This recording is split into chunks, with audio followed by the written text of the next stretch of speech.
Vinyl siding too. And a great point, your policies, every one of your policies is a replacement cost policy.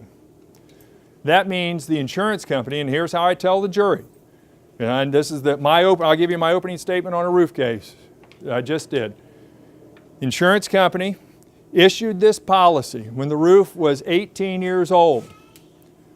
And when they did that, they said, on our solemn oath, we promise that we will replace that 18-year-old roof if it becomes damaged in the next 12 months, as long as you pay your premium. My clients paid their premium. Nothing happened. Next year, they renewed the policy, and the insurance company said, on our solemn oath, if something happens to this 19-year-old roof, we will replace it. Not repair it, replace it, as long as you pay your premium. I walked through it. Got to 23 years old. They promise on their solemn oath, if anything happens in the next 12 months, we'll replace this roof. 3 months later, my clients had a storm, damage. First thing he said is, your roof's too old. That doesn't sell well to a jury. And the same thing applies to siding. Replacement cost means it. Some people feel bad. I got an old roof and now I'm going to get a brand new one. Is that even fair? Yes, that's what your premium paid for. They calculated that into your premium to say, we're going to sell this person a replacement cost policy, meaning we'll buy them a new. And I've got clients with homes built I had one in the 1800s. But yeah, a 1950 home, 1960 home, 70, it's a replacement cost. I've got lots of cases right now with the cast iron pipe system underneath the house has deteriorated. The insurance company promises we'll pay it, we'll replace it. They have a tear out provision for plumbing, and they're fighting it because why? It's old. Well, of course it is. You insured it. You knew that. And so for vinyl siding, it's covered, it's a replacement cost, and they got to replace it. And you've got code enhancement coverage in almost every one of these policies that say, if you got to bring it up to code, you've got extra coverage to do that too in your policy. Either 10, 25, sometimes 50%. Usually it's 10 or 25.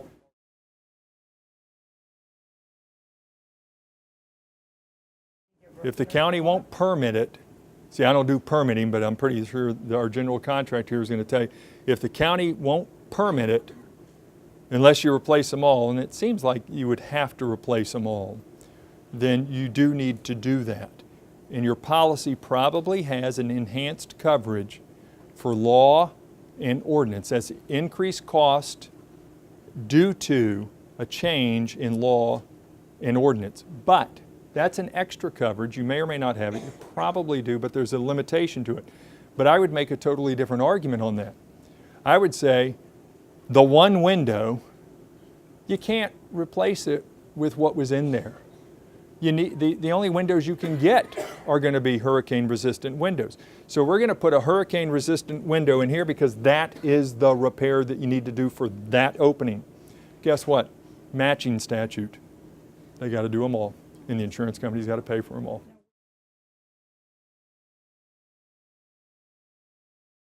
Did they pay the total amount of the policy plus enhanced coverage? You've got debris removal, 5% debris removal that's ahead of that. You've got ordinance and law that's going to be as soon as you sign the contract with the contractor. Do you have one yet? A contractor?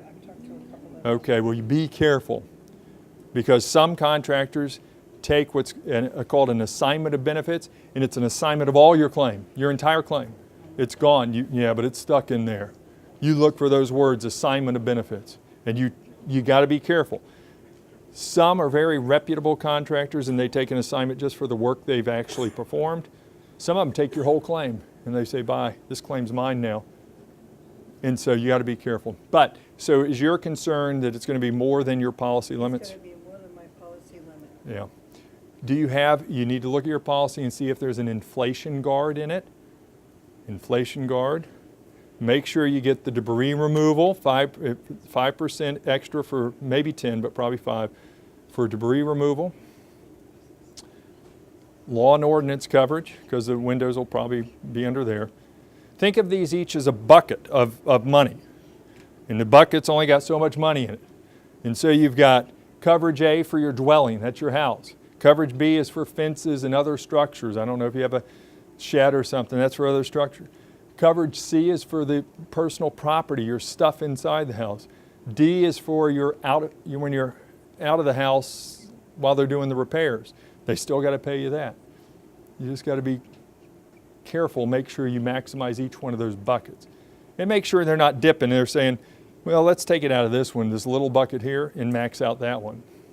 Sounds like you need to max them all out. And they're moving in the right direction, it sounds like, if they're already offering the coverage A limits. But you got to get the other coverage.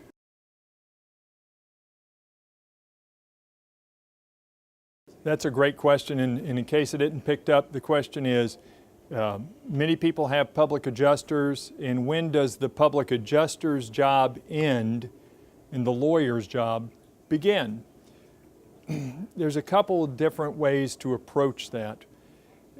If the claim is denied, if the insurance company says no, at that point you need a lawyer, because the public adjuster is not going to be able to help you with the denied claim. That's going to require that we go into litigation. If there is negotiating back and forth between the public adjuster and the insurance company, and that seems to be progressing in the right direction, then you should let that public adjuster continue. But keep your wits about you. If it is, people have a lot of claims on both sides right now. The insurance companies have a lot of claims that they're dealing with. And the public adjusters have a lot of claims that they're dealing with. And you just got to be careful. I don't know who's who out there. I don't know who you've hired. But you need to be careful that people are not splitting the baby. Because a lot of times there are so many claims going on out there, it's just easier for folks to split the baby. It's a $20,000 claim. The insurance company says, well, I'll give you $5,000, and somebody says, well, $12,500, can we just do it $12,500 because I got more, we got to get to the next one. Yeah, let's do that. And then they come and explain to you and say, here's why. They might be right, they might not. I can tell you when I'm dealing with, and a lot of times people, obviously we're negotiating the settlement of the claim, and I tell my contractors, just give me the number. Do not give me an inflated number that you want me to then kind of negotiate down from. I don't do that. Just give me the number. And I'm going to stick to that number. And the insurance companies know very well I don't move. If there's coverage and if that number, I'm confident in that number. So don't give me an inflated number. I don't want it because I'm not negotiating. It makes life a lot easier. If it's a $15,000 claim and I tell the insurance company it's $15,000, I'm not moving. And you got to pay my fees and costs over and above that. They know that I'm telling the truth about that from 27 years of experience.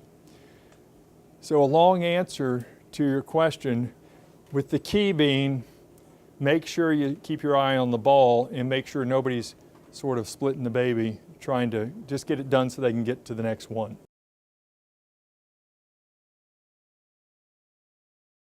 So there's a law in Florida, it's called the valued policy law. If your house is a total loss or a constructive total loss, or if it costs, say, more than 50% to rebuild it, it's a total loss, they got to pay the policy limits. But remember those buckets that I told you about. Coverage A is the dwelling, coverage B is the other structure, C is the interior. They're going to have to, if it's a total loss, they're going to pay, if, let's say your stuff is destroyed, they need to pay for it. If it's not and they need to pack it out and store it, that comes out of coverage C. All right, and then D, you're going to be your alternative living expenses, ALE. They're going to have to put you up in a similar home, and they need to pay those expenses also. In addition, you've got additional coverages for debris removal, additional coverage for law and ordinance. You just got to make sure that they're paying not just the A policy limits, but all of the policy limits.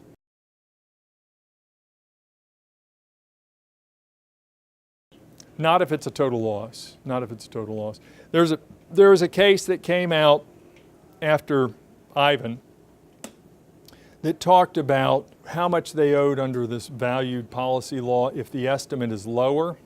And then the legislature changed the statute slightly to say it's the higher or the lower of the policy limits or the rebuild estimate.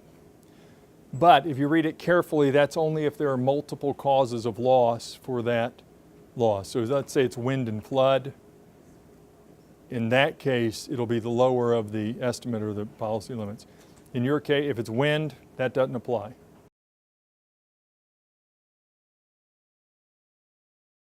Excellent question. If you had to do some work yourself to prevent further damage, what does the insurance company, how does the insurance company compensate you for that? And if so, what rate?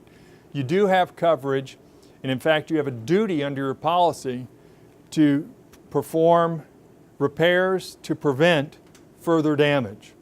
And you have it in a lot of policies, that's an additional coverage with the debris removal and the law and ordinance. And so make sure that they are paying you because you have a duty to do that. And so the question is how? And you would be if you have let's say you're a licensed contractor, you're just doing the work, they've got to pay a reasonable rate for that. Do they use the federal standard? No, there ain't going to be a federal standard. They're going to use usually a program called Xactimate to give us what the labor rates are for that, usually. And sometimes, well not sometimes, almost always after a disaster like this, the Xactimate rates, and our contractor will tell you this, are going to be too low because the labor rates have gone up here, right? It's a bidding war. If you've got a hammer and a jigsaw, it's a bidding war. And people are paying a lot to get good labor in. And so the Xactimate rates are really out the window because you can't get the job done for what they're saying. So you just got to find out from a contractor, what is the labor rate to do that? So it'll be materials plus the labor. Yeah, there isn't like, here's what we look at, the one thing. It's a reasonable amount. And it would have been, what do they got to get somebody, a handyman in to do that work for? Yes, sir. After it. And they're going to try to stick people with, I'm seeing it already, where they're using Xactimate, but the rates are this, and you can't get the job done for that because the rate, materials have gone up and labor rates have gone up. So how would you circumvent that problem? I get my contractor and find out what the rates are that he's charging.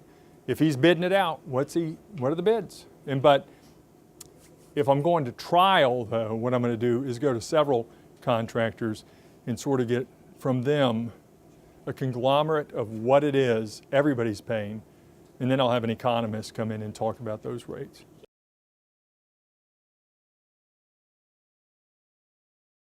I cannot tell you how many times the adjuster who's in the field says something to the homeowner that's just flat out wrong or contradicted later.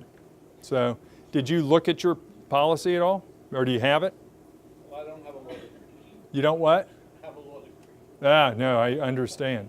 But I'll take a look at that for you and see if you have coverage for it's other structures.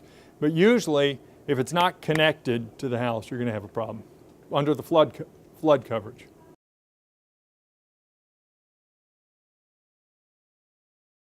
If it's touching and there's a connection, let's say a bolt, then it's usually going to be under the coverage A, dwelling. That's usually going to go under the dwelling coverage. Now, I'd want to look at it a little bit closer. A lot of times your coverage A, dwelling coverage is gone. You don't have any more limits, and you do have coverage B limits. And so I look real close at the policy and the terms in there to see which bucket I'm going to put that part of the claim in.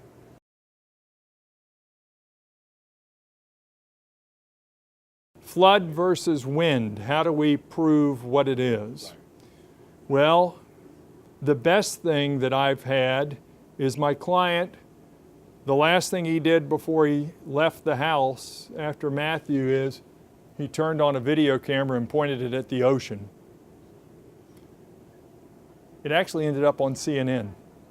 And I knew exactly what happened with the flood because we had a videotape of when the flood came and what it did. I'm betting you don't have that, right? We have historical when it comes to weather forecasts and Oh, yeah. the events of that. Well, and I've got a forensic meteorologist, and we'd look at all of that. And so the question is, how do we distinguish between the two if you don't hand me a video of what happened? And that is through a forensic meteorologist and then also through a forensic examination of the property. We look at what the damage is. I know what damage flood causes versus water, one. Two, the insurance companies have the burden of proof in the case. They have to prove, let's say it's the wind carrier has to prove that the damage was caused by flood. And many times they cannot do that. They don't tell you that they have the burden of proof. They make you think you've got to prove all this stuff. All you got to prove, there are 3 questions on the verdict form. Did we prove stuff got damaged? Yes. If we prove that, question 2 is, did the insurance company prove that it's excluded? And a lot of times they cannot do that because they can't distinguish between flood and wind. They're just saying it. Well, saying it's one thing, but proving it by the greater weight of the evidence is something totally different. They have to prove it by the more persuasive and convincing force and effect of the entire evidence in the whole case, and they can't do it. And so what I do is show the jury all the reasons why they cannot carry their burden of proof. Please do not, I was talking, you look at this stuff, it'll drive you crazy trying to figure out, well, wait, don't do it. Just get their decision, both of them, and let me look at them. And I'll tell you if they're doing the right thing or not. But this stuff will drive you nuts if you try to go and figure it out. And I'm telling you, don't do it. I'll look at it for free for you.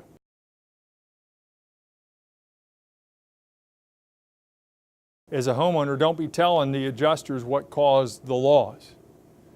Do you know what I need to win the case? There is one thing I gotta have to win the case. They gotta say no. That's the one thing I've had in every case I've ever won. They all started with no. And so don't be afraid of letting them do their job. I have a section in the book that talks about stop helping me, all right? Clients, stop helping, and this is what it means. Don't be telling the adjuster, yeah, I think it was the flood. You don't know. Let them do their thing. Let them just go do whatever it is they're going to do. Because if you tell them, yeah, I think it was the flood or I think it was the wind, they're putting that in the report, and then I got to deal with it. Just say, you're the professional, you tell me. And let them do it. I don't care what they decide. I just need to get their documents, and then I'll let you know what I can do for you. And don't let it drive you crazy, because it will. People stay up late at night, and then you're going to have to go to the psychologist. And I couldn't more highly recommend it, but you probably got bigger problems to worry about than reading an insurance policy.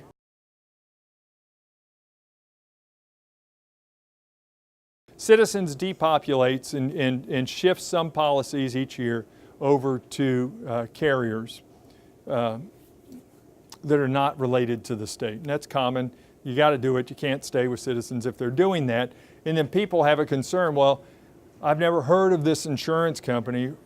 What if they go under? Don't worry about it. We do have in Florida FIGA, the Florida Insurance Guarantee Association.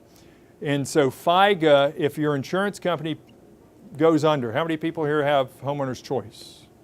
Okay. So Homeowners Choice, their predecessor before them had problems, and then it shifted over and Homeowners Choice picked up those policies. So 2 things happen if an insurer goes under. Sometimes another insurer like Homeowners Choice will come in and pick them up and say, we'll handle those claims. We will accept those claims and we'll pay those claims as if we were the insurer. And sometimes nobody comes in because it's just a mess, and the state takes them over, and they cover up to $300,000. So they carry, the state will cover you up to $300,000. And so you've got that protection. Hopefully that helps you, but there's nothing you can do to stop it. If I'm in the middle of a claim dispute with citizens. Oh, it doesn't matter. Yeah, you're unless this new insurer says we're going to assume all those old claims too. And they usually aren't going to do that. They're going to say this is our cutoff date. All dates of loss that occur prior to X day are going to be on Citizens, after X, or we're going to assume. Don't let it, again, great question. Don't let it drive you crazy. Just let them do whatever they're going to do. And if they pay it, good. If they don't, you let me know.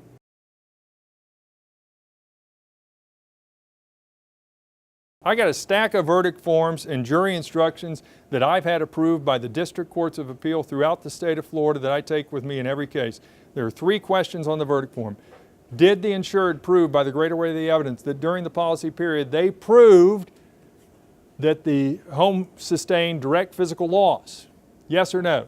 If your answer is yes, go to question 2. Question 2, did the insurance company prove by the greater weight of the evidence that all of the damage claimed by the plaintiff is excluded by the specific terms of the policy? Yes or no?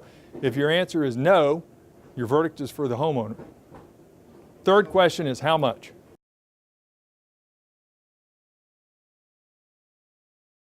Yeah, because I don't, here, I'll tell you how you could be hurting yourself.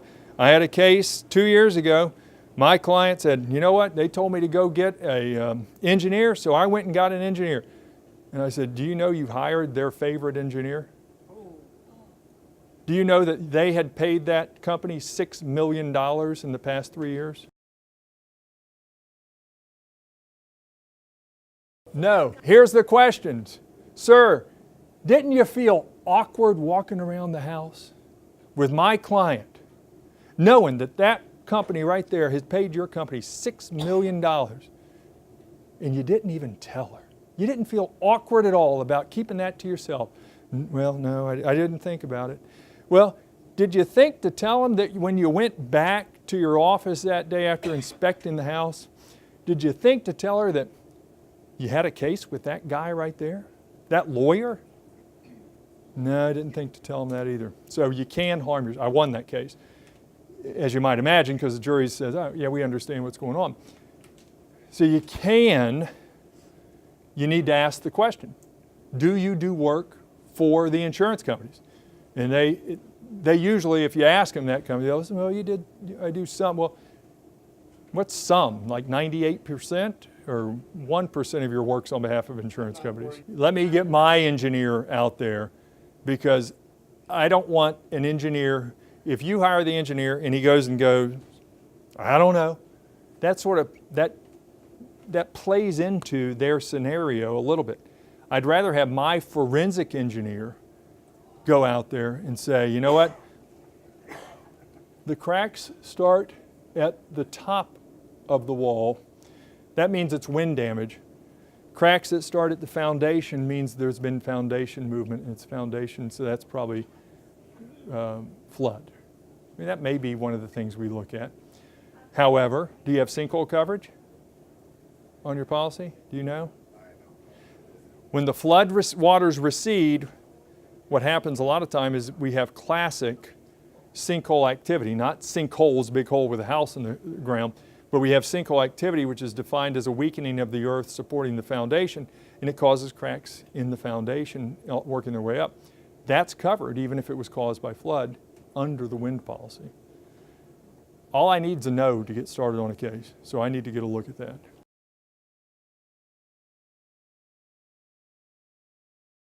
Yeah, and don't get too put upon about that, because everybody, whenever these happen, everybody gets sort of pushed back. But for a roof replacement, we don't need to have water coming into the house to require the insurance company to replace the roof.